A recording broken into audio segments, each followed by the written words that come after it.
Hey guys, and it's Mix here. Today, I'm gonna update my OCs more.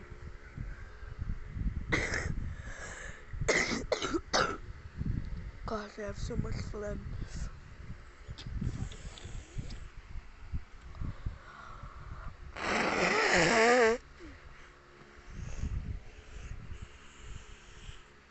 So, the story of Mix the Goo Alien takes place in the Philippines.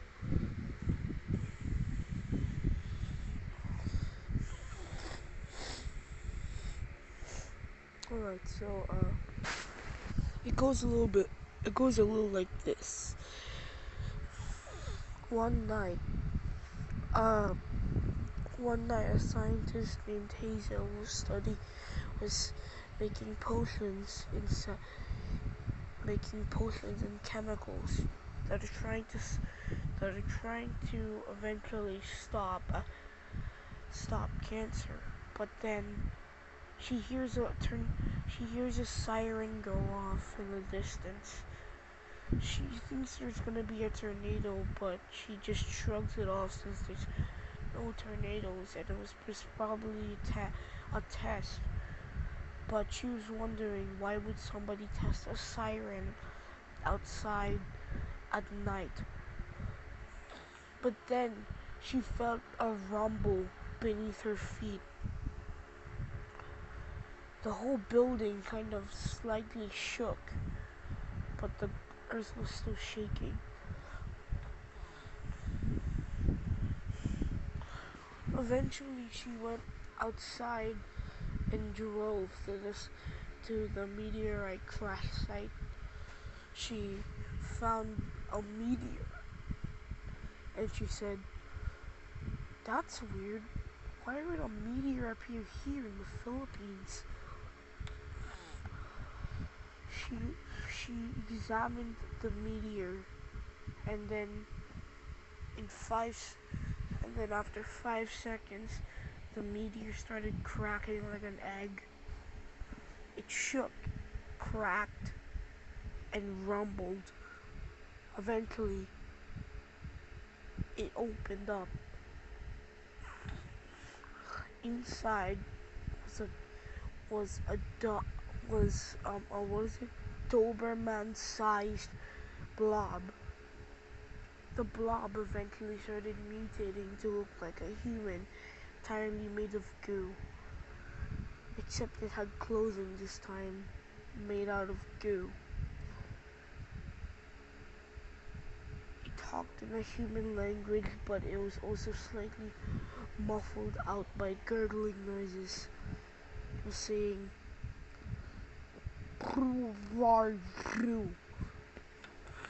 and then it said, "Oh," and then she said, "Oh, I'm Hazel." Said, and then it said, "Hazel," and then and then she said, "Yes, that's my real name. You wanna go home?" He nodded his head, and they got in the car.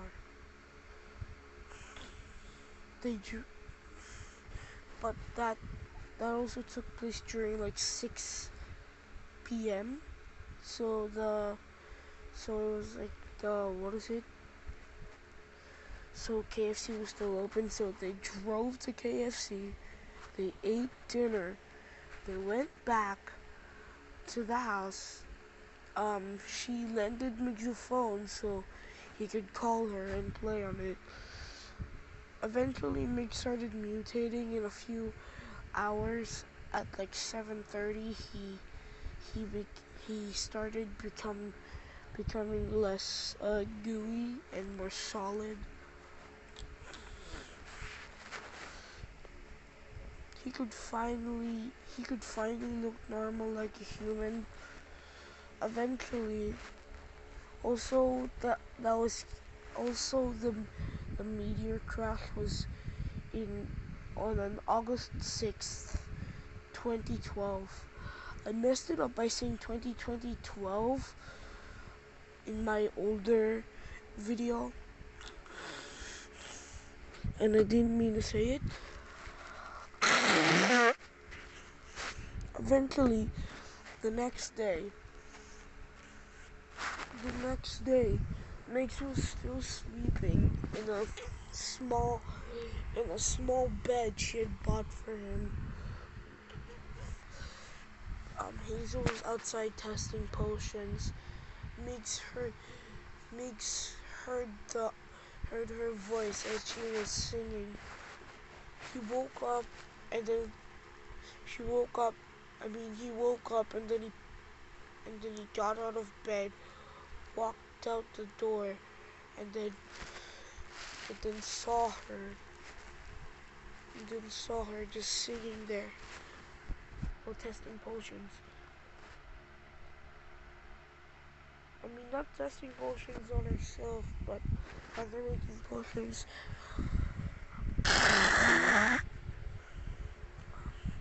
Miggs eventually spoke.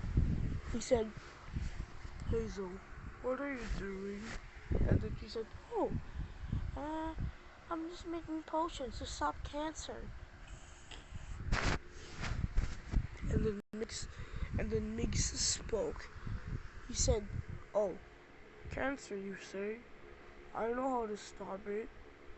Say, "Wait, you know? How?" I actually forgot most of the steps.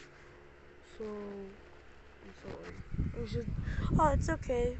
Most people forget." "Also, how old are you?" she asked.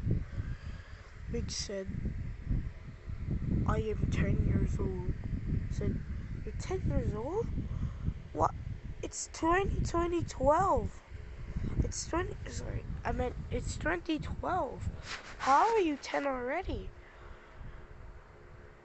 And then he shrugged. He shrugged for some reason. They eventually went to was it Shakey's to eat their breakfast. They went back to their house to eat lunch. And the lunch was, of course, adobo, the Filipino food. Miggs absolutely enjoyed it. And then for dinner, they had sinigang. Miggs loved that too. Eventually at night, Miggs started to get, really sleepy. So he went into his room and slept. Hazel also went into the room and slept.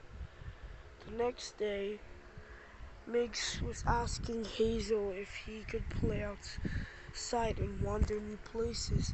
She said, sure, but you need to put this GPS tracker inside you so I would know wherever you are by using my phone. He's like, "Oh, alright." He grabbed the GPS tracker and stored it inside his chest. It was absorbed into his chest. But it was like just inside his chest, it's not like it was digested by his chest, but it was like inside of his chest.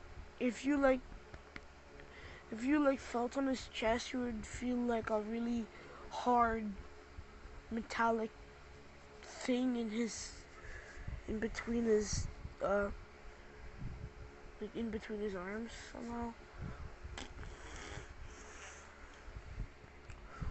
And then he wandered off out of the lab, passing lab rooms and greeting fellow neighbors hi. He went down to he went outside by just opening the window and jumping out. Since he was a goo alien, he just splattered onto the floor. And then eventually he just, reformed himself, started walking along.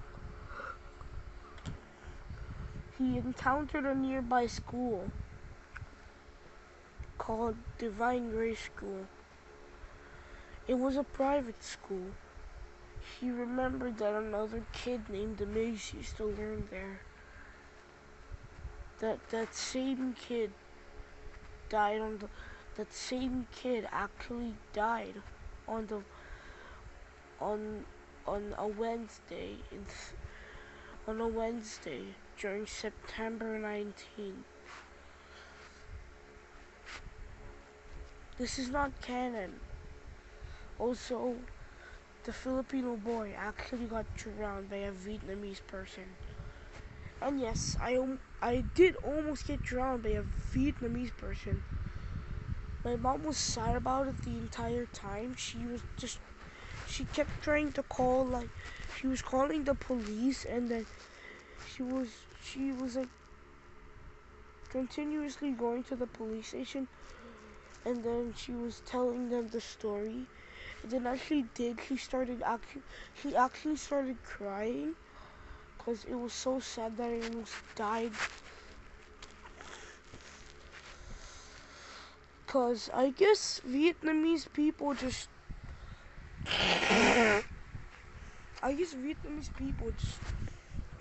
don't. I guess all Vietnamese people aren't that nice.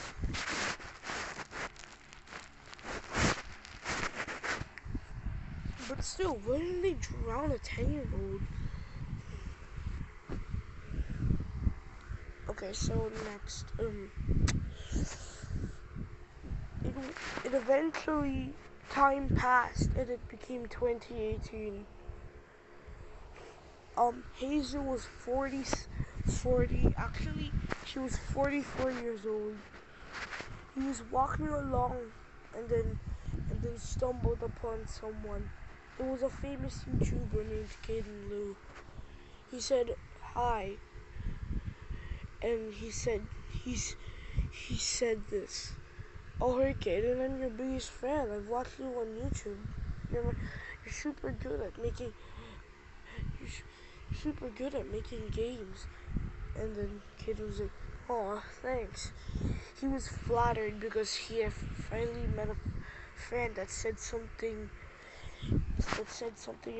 inspiring. He said, why are you blushing? I just said something inspiring. He said, oh, sorry. I was blushing because you want to know why? I was blushing because you were so nice to me. I said, dude, I'm not gay. He's like, yeah, I know. You're straight. But look, I just want to say thanks for the compliment. I said, and he said, okay, what are your friends? And then Caden said, sure. I don't really trust you though. But, come on, trust me. I'm a 10-year-old kid that is really nice to people. I've waved hello to my neighbors before. It's like, oh, okay. The two eventually stumbled upon another person called Kierzik. Kierzik was like, oh hey, I've watched your videos, Mace. He's like, oh, thanks. And then he said, your videos are actually super nice, to be honest. Said, oh, thanks. Eventually, they decided to become friends. One day during 2020, they decided to go. They heard about this myth called Siren Head that only existed in Indiana. So they booked a plane to Indiana or maybe Minnesota. So they went to Minnesota. I don't even know how to say the name. It just sounds like Minnesota whenever I say that. So they booked the flight to Minnesota, and then they arrived. They went to this place called Yellowstone Park. They camped there for the night. Eventually, at 1:30 a.m., Mig started hearing loud footsteps coming from the forest behind them. He then started hearing an air raid siren. He was wondering what kind of creature could mimic that sort of siren. Then he remembered it was the siren head approaching their tents. Caden heard it too. He quickly got up. He quickly bolted out of the tent, grabbed his shotgun, and yelled, "This is what you get, you..." He actually sweared, and then he shot Siren Head in the chest.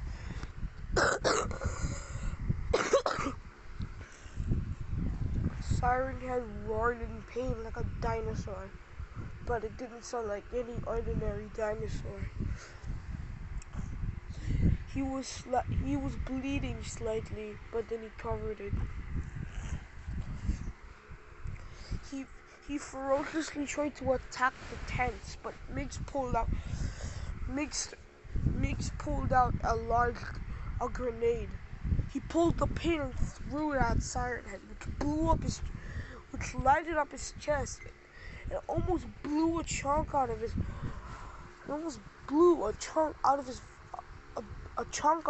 flesh out of the chest. Siren Head had enough. He made a mighty swing at the tents. Knocking everyone over, but not destroying the tents at all. He only wanted to attack the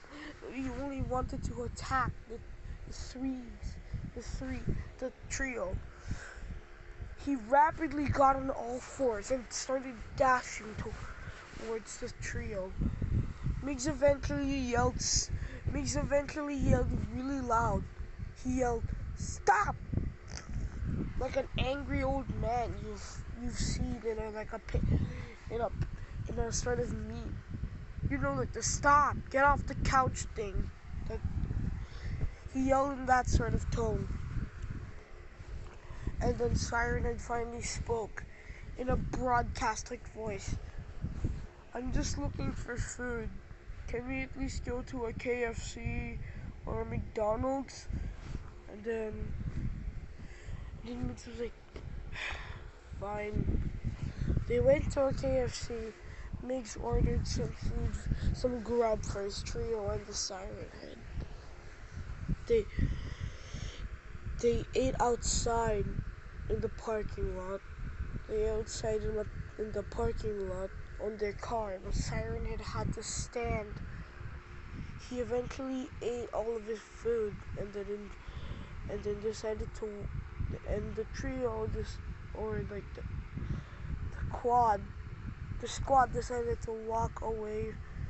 Decided to get in the car, but Siren Head couldn't fit in the car, so he had to follow the car the entire night. He crawled on all fours as he followed the car. Eventually they got home. Migs was wondering how Siren Head could fit inside a small building. So Siren Head actually wasn't that big. He's like the Siren Heads of the Secret Force Studios animation, you know, the Siren Head movie. He fit through the doorway and crawled through the hallways.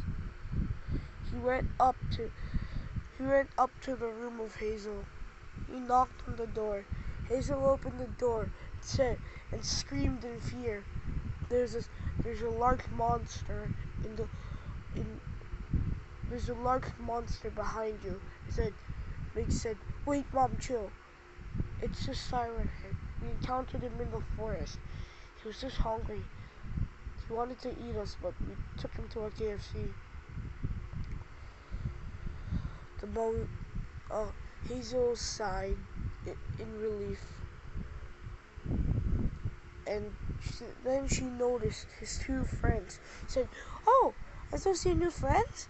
And then Caden and Kiersey said, "Oh, hi, ma'am." And then eventually they just decided that they would, they decided to like stay in her house for a while. And then eventually Siren Head, Kaden and Kirzik left. And then they went to sleep. So that was the end of chapter 1. Bye.